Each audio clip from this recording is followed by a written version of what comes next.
Bettina Nøhr Larsen og hendes kolleger er taget på workshop for at lære at takle deres stress. Og for kommunikationstræneren handler det nu om, hvad de selv kan gøre for at trives bedre i deres hverdag.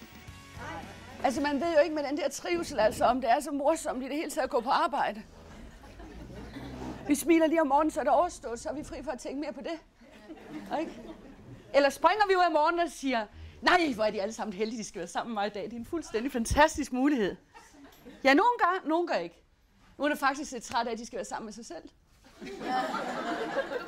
Og det ses også i deres udtryk. Man kan høre, når de kommer på arbejde, jamen så lad os give den hele armen og komme i gang.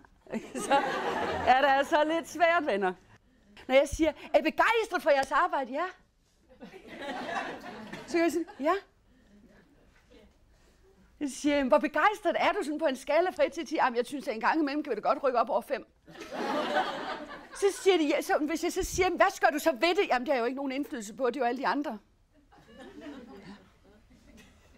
Men vi har altid indflydelse. Altid indflydelse. Jamen, jeg kan da godt huske, at man kommer ind med en lavsig holdning, og man er sur og utilfreds, og det smitter jo af på de andre kollegaer. Og i det, du viser en dårlig adfærd, så smitter det af på dine kollegaer, så de også får en dårlig dag, ikke også? Så der er mange ting at tænke over, ja. Det, at de har det godt med sig selv, det kan de mærke nede i maven.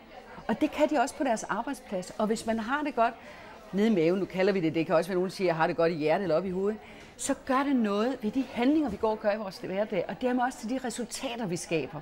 Så det handler om faktisk en stor disciplin og en seriøsitet omkring sig selv og en lyst til forandring. At det, der ikke er særlig godt for mig, kan i virkeligheden ikke lige med lidt indflydelse dreje den lige lidt, sådan så jeg får det bedre. Siden workshoppen i sommer har kommunikationstræner Vibeke Arnsbach fulgt op med samtaler i de enkelte grupper, og for hende er der ingen tvivl.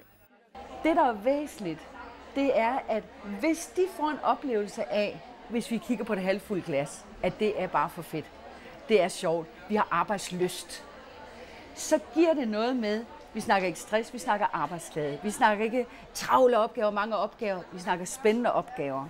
Og hvis vi har den tilgang til det, vi har for få medarbejdere til for mange opgaver. Hvis vi tager en tilgang, der siger, hvis vi har det sjovt, hvis vi er glade for vores arbejde, hvis vi er glade for vores kolleger, hvis vi gør noget for hinanden, så vil jeg våge påstå, at jeg kan bevise, at de når lidt mere, fordi de har det sjovt.